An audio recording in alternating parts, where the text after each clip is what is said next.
इस वक्त दिल्ली में सबसे बड़ा सवाल यह है कि क्या अरविंद केजरीवाल जेल जाएंगे। सेकंड नोटिस अभी इन्फोर्समेंट डायरेक्टरेट की तरफ से नहीं आया, लेकिन आप लोगों का एक बड़ा कैंपेन चल रहा है कि केजरीवाल अगर तिहाड़ में हो तो क्या वहां से सरकार चलनी चाहिए। ये क्या काफी प्रभाव डाल रही है आपके सरकार के कामकाज पर? यही नहीं पता कि आपके जो मुख्यमंत्री हैं, आपकी पार्टी के सबसे बड़े नेता, वो बाहर रहेंगे या जेल जाएंगे? देखिए, बिल्कुल जेल जा सकते हैं। और अरविंद केजरीवाल क्यों, आम आदमी पार्टी का एक एक नेता जेल जा सकता है, क्यों? क्योंकि आम आदमी पार्टी आज भी भारतीय जनता पार्टी और केंद्र सरकार के खिलाफ खुलकर बोलती है। आज भी आम आदमी पार्टी भारतीय जनता पार्टी के सारे प्रयासों के बावजूद दिल्ली की जनता के लिए काम करती है। भारतीय जनता पार्टी ने दिल्ली में हो रहे कामों को रोकने की कोई कसर नहीं छोड़ी। कभी एमएचए का नोटिफिकेशन लेके आए, कभी कोई कानून लेके आए, कभी हमारे मंत्रियों को जेल में डाला, लेकिन आज भी दिल्ली की जनता अरविंद केजरीवाल से प्यार करती है, अरविंद केजरीवाल को मुख्यमंत्री देखना चाहती है। तो इसलिए अरविंद केजरीवाल को बिल्कुल जेल भेजा जा सकता है, आम आदमी पार्टी के सभी नेताओं को जेल भेजा जा सकता है, क्योंकि आज जेल भेजना भ्रष्टाचार से जुड़ा हुआ नहीं है, क्राइम से जुड़ा हुआ नहीं है। आज जेल भेजने का सिर्फ एक ही क्राइटेरिया है, आप भारतीय जनता पार्टी को चैलेंज करने की हिम्मत रखते हो तो भारतीय जनता पार्टी सारी एजेंसीज को मिसयूज करके आपको जेल भेज देगी। सवाल यह भी है कि क्या आम आदमी पार्टी की प्राथमिकताएं सही हैं? मेरे पास कुछ आंकड़े हैं जो मैं दिखाना चाहता हूं, आपको तो पता ही है, जो लोग यहां बैठे हैं वो देखें। यह है आम आदमी पार्टी का हाल के जो विधानसभा चुनाव थे उसमें क्या ट्रैक रिकॉर्ड था। और अगर हम देखें तो जो नोटा से खराब स्थिति है आप लोगों की, ये देखिए, मध्य प्रदेश में 66 उम्मीदवार थे, जीता कोई नहीं। कुल मिला के जो वोट शेयर था वो था 0.54, 5.4%। राजस्थान में 88 उम्मीदवार थे, वोट आए 1,48,000, एक सीट पे नहीं पूरे राज्य में। जो कुल वोट शेयर था वो था 0.38%। छत्तीसगढ़ में 57 उम्मीदवार लड़े 90 सीटों पर, 1,44,000 वोट आए, 0.93। मिजोरम में 4 लड़े, 615 वोट आए, 0.09। ये सर आपका ट्रैक रिकॉर्ड है हाल के विधानसभा चुनावों का। आपको ये लग रहा था कि बीजेपी को मात देने वाली, मतलब आपकी बातें सुनो तो वो बड़ी बड़ी लगती हैं कि आप बीजेपी को किसी तरीके से हरा देगी।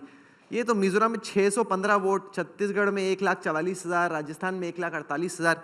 ये क्या हो रहा है? क्या आपका जो प्रॉमिस था वो नहीं पहुंच रहा? क्लियरली क्यों हो रहा है ये?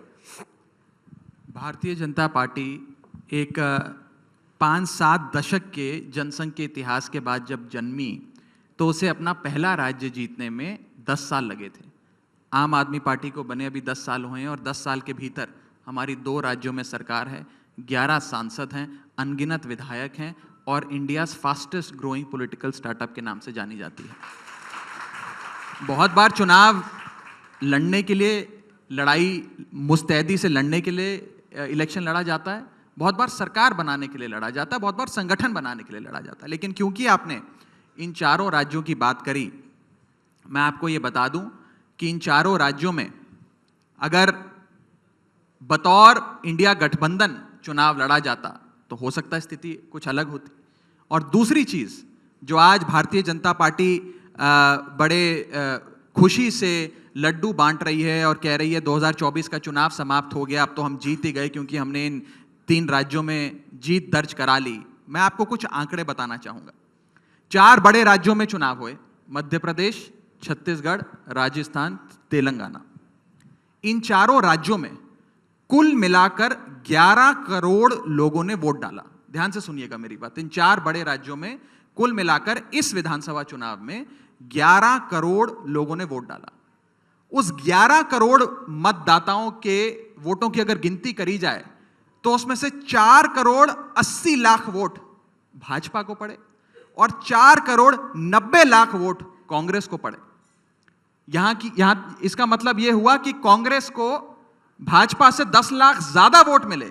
कहने का मतलब तेलंगाना के वोट आप जोड़ रहे हो। मैं बता रहा हूं, क्यों ना जोड़ें? तो 5 राज्यों के चुनाव देखेंगे। जब अकाउंटेंट नेता बन जाए तो जो आपके जो डेटा की अंडरस्टैंडिंग है उसको आप मिसयूज करके कुछ भी बनाए थे। बात करने दे। तेलंगाना का वोट आप यहाँ जोड़ रहे हैं। क्यों ना जोड़ूं? जब 4 राज्यों में चुनाव हुए तो मैं क्यों ना जोड़ूं? चलो मैं 5 राज्यों की बात करता हूं। फिजिक्स के मार्क्स जोड़े जाते हैं फिजिक्स के एग्जाम में, बायोलॉजी के मार्क्स थोड़ी जोड़ के कहते हैं फिजिक्स और बायोलॉजी मिला दो तो मेरे साइंस में इतने आए। मैं आगे चलता हूं। तो बेस्ट ऑफ 4 थोड़ी देखा जाता है। आपको कोई बेस्ट ऑफ 3 या बेस्ट ऑफ 2 बोल भी इतने कॉन्फिडेंस से रहे हैं मुझे, अगर आदमी ना पकड़ पाए बोले यार ये तो बड़ी कमाल की बात कर रहे हैं, कांग्रेस के ज्यादा वोट आए थे। मैं अपनी बात समाप्त कर लेता हूं। पहली बात यह है कि जब आप एग्जाम में बैठते हैं तो आप सारे एग्जाम्स में बैठते हैं। अब आपने आम आदमी पार्टी के लिए 4 राज्य दिखाए जहां हमारा कोई अस्तित्व नहीं था। मैंने भाजपा का तेलंगाना दिखा दिया तो आपको दर्द होने लग गया। चारों राज्यों की बात हो ना, अब क्यों दर्द हुआ आपके दिल में? आम आदमी पार्टी के 4 राज्य दिखा रहे हो और कह रहे हो आम आदमी पार्टी का सुपड़ा साफ हो गया, तो वहां तो हमारा अस्तित्व ही नहीं है। हम तो संगठन बनाने के लिए चुनाव लड़े। भाजपा जो तेलंगाना में 50 साल से चुनाव लड़ रही है, मैं तेलंगाना दिखा दिया तो आपको दर्द होने लग रहा है कि बेस्ट ऑफ 3 दिखाओ। मैं तो चारों राज्य दिखाऊंगा। मेरी आगे बात सुनिए। 4 बड़े राज्यों में चुनाव हुआ, 11 करोड़ वोट पड़े और भाजपा को 4 करोड़ 80 लाख वोट मिले, बाकी सारा वोट विपक्ष का। एक चीज। दूसरी चीज, 4 भी छोड़िए राहुल जी, 5 राज्यों की बात करते हैं। 5 राज्यों में भी चुनाव हुए, छत्तीसगढ़, राजस्थान, मध्य प्रदेश, तेलंगाना, मिजोरम। इन 5 राज्यों में कुल मिलाकर 84 सीट्स हैं लोकसभा की, 84 सीटें। इन 84 सीटों में से आज भाजपा के पास 65 सीटें हैं। लेकिन अगर 2023 के चुनाव के वोट को आप लोकसभा के सीट्स पे एक्सट्रैपोलेट करें, लोकसभा के नजरिए से देखें, यानी कि आज जितना भाजपा को वोट मिला इतना ही 2024 में इन 5 राज्यों में मिले, तो भाजपा की सीटें 65 से गिरकर 50 पे आ जाएंगी। यानी कि 15 सीटों का नुकसान भाजपा को होते हुए नजर आ रहा है इन नतीजों के मुताबिक भी। तो भारतीय जनता पार्टी को ज्यादा खुशी मनाने की जरूरत नहीं है इन राज्यों के चुनावों को देखते हुए। विधानसभा के चुनाव थे, उसमें लोकल इश्यूज पे साधारण तौर पे चुनाव होता है, आप उसको जोड़ के कर रहे हैं। ये भाई इसी तरह की मैच जहां गड़बड़ रहती है ना, आपकी सेफोलॉजी ऐसी करके आपको लग रहा था कि आप गुजरात में जीत रहे, आप तो कॉन्फिडेंट थे, लिख के दे रहे थे कि जीत रहे। और गुजरात में हुआ ये कि एक विधायक तो इनका कल ही छोड़ के चला गया, पहले 6 थे, अब उसमें भी एक निकल गया। कोई जनता तो छोड़ के नहीं गई ना, विधायक ही गया है, जनता तो आज भी साथ खड़ी है। और बड़ी बात देखिए, ये कहना उचित नहीं है कि राज्य का चुनाव लोकल मुद्दों पे होता है। जब भाजपा जीत जाती है तो कहते हैं प्रधानमंत्री के नाम पे जीती, जब मैं कोई दूसरे आंकड़े दिखाता हूं तो कहते हैं राज्य का चुनाव तो लोकल स्तर पे होता है। ये बात नहीं। और दूसरी बात मैं आपको बताना चाहूंगा, 2018 में ये तीनों राज्य भाजपा हार गई थी, लेकिन 19 में भाजपा की सरकार बन गई। 2003 में ये तीनों राज्य भाजपा हार गई थी, कांग्रेस की सरकार बन गई। तो फिर 23 में तीनों राज्य भाजपा जीत गई। उस लॉजिक के हिसाब से भी 24 का चुनाव भाजपा को हारना चाहिए।